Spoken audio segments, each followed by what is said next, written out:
Hi, this is Professor Palmtag. Right now we're going to do a little tutorial on how to use and care for microscopes. So these are the cabinets where we keep the microscopes. Here we have pictures of how they are placed into the cabinet. Sometimes you may be asked to retrieve the microscopes or place them back. So if that's the case, please follow this procedure in packing them back into the cabinets. And here we have the dissection scopes, and that's how they go in. These microscopes in this cabinet over here are the compound scopes, and those are the ones that I'm going to focus this tutorial on right now. Whenever you are asked to handle the microscope, please keep one hand on the arm and the other below the base. When you retrieve the microscope from the cabinet, you should see that the smallest objective should be the one that is currently selected. The cord should be wrapped around the cord container, and the power should be off. So to use the microscope, we are going to unwrap the cord. We're going to plug it in, and we're going to turn it on. And when we turn it on, we should get light. We don't always. Let's try another microscope.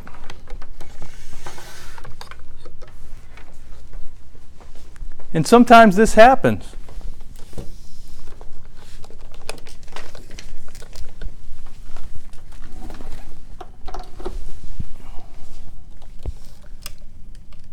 Oh, there's our light. So we know that this one is working properly.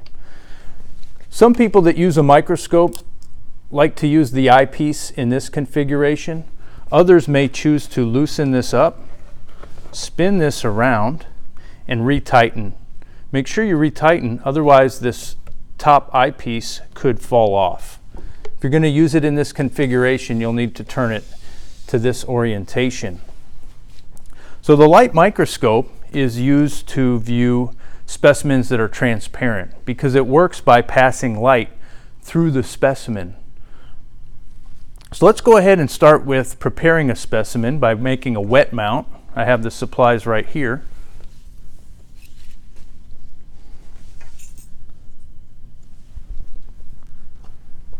So here I have a piece of Elodea. That's our specimen.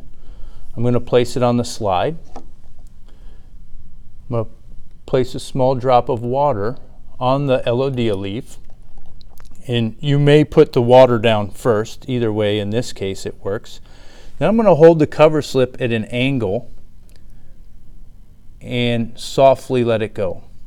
And when I do it properly like that, I won't have any air bubbles. Okay, so now we're going to bring our specimen over to the microscope. Make sure it's on.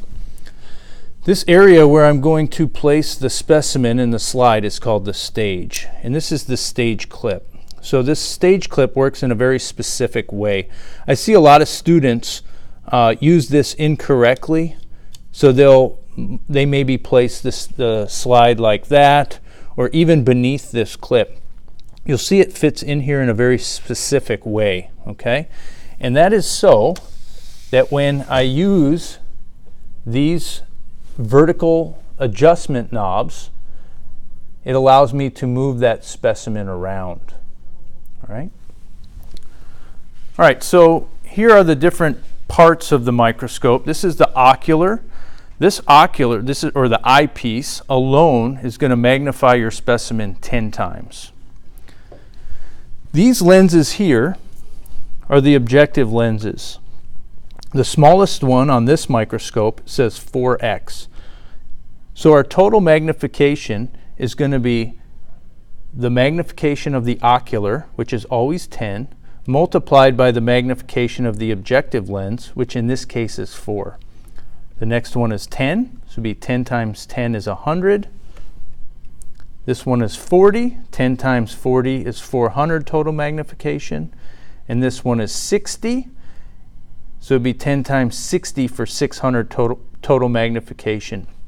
Notice as I rotate these objective lenses, I am not touching the lenses themselves, but instead the disc located above the lenses. I mentioned we have the stage and the stage clip.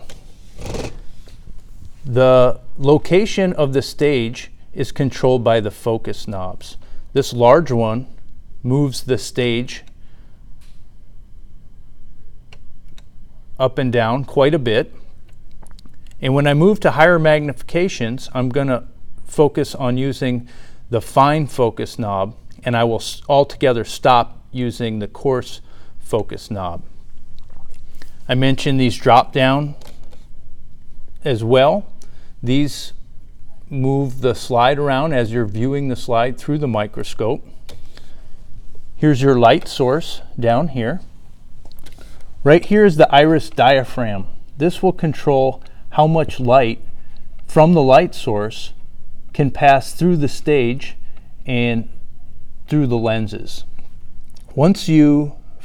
I like to start with a fairly high level intensity of light and a medium range of light going through the stage, and as I look to find my specimen, I will adjust this depending on how washed out my view is by the amount of light. Remember, right here we have the power button for the light. So now let's take a look at how we're going to use the microscope.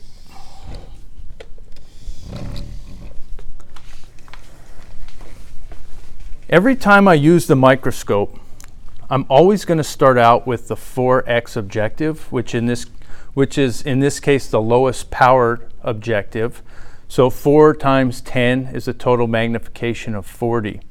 And we also call the lowest magnification objective, we call it the scanning objective, because it allows us to scan our slide for our specimen. So what I like to do is I like to go ahead and grab the coarse focus knobs and move the stage all the way up. Now I'm going to look through the oculars with both eyes. I might need to adjust them. Everybody has a varying distance between their eyes.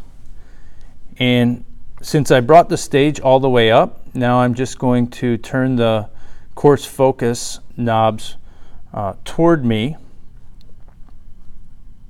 and bring my specimen into focus. All right, so now I see it, and the next step I want to do is I want to center it. All right, so I'm going to make sure that whatever I'm looking at is both in focus and in the center of my viewing area. Once I'm confident that I'm in focus and it's in the viewing area, I'm now going to go to the second objective. And here's where many of you may have learned to use the microscope incorrectly.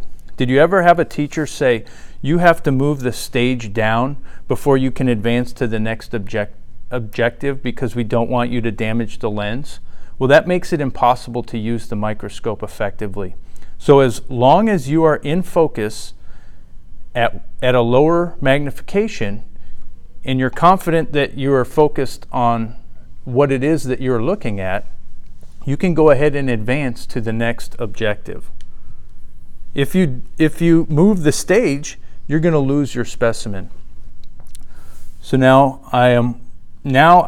once I move to these higher magnifications, I am no longer going to use this coarse focus. I'm only going to use the fine focus. So I'm going to look at my specimen. I'm going to bring it into the best possible focus for my eyesight.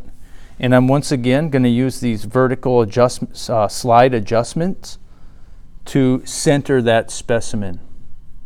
Once I've done that correctly, I can move to the next magnification. In this case, the 40 objective. 40 times 4 is a total of 400. Once again, I'm not going to move this stage down.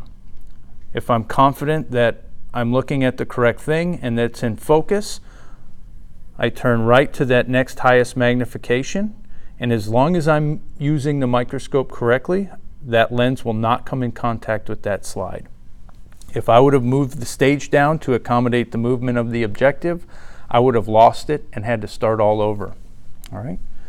So now I'm going to use the fine focus and bring that specimen into the best focus I can to view it and center it once again. Now if I wanted to go to a higher magnification, I would repeat the steps that I just showed you. All right, so when I refer to that process of going from one objective lens to the next, we're able to do that without moving the stage because moving the stage to accommodate the lenses is because the microscope is parfocal, meaning when you're in focus at one magnification and you advance to the next, you will be very close to being in focus at that next higher magnification. All right, so let's talk about, now that we have a good idea of how to use this microscope, let's talk about cleaning it up and putting it away properly. The first thing I might consider doing is turning off the light source. So I'm going to go ahead and turn off the light source. I am going to move to the scanning objective, the smallest one. I'm going to remove my slide and I'm going to place it in the container provided. Oftentimes there will be a special container at your table where you will place this glass. And glass often has a special disposable container in the classroom that typically consists of a cardboard box labeled glass disposal. So we'll dispose of that. If I turn the eyepiece around, I'm going to go ahead and put it back to where it was. This is essential to fit it in the cabinet. I am going to unplug the microscope after I have turned it off. I am going to coil up the cord according to how I saw it, or the proper way to store it. All right. Now we're ready to put it away. So remember, we're going to put one hand on the arm. We're going to put one hand below the base. We're going to carry it with two hands. And we are going to follow the instructions depicted in the picture on the cabinet to place the microscopes away. So the back row in this case are placed in this fashion. And if the back row were filled up, then I'm instructed to put it in this orientation. Have a good day.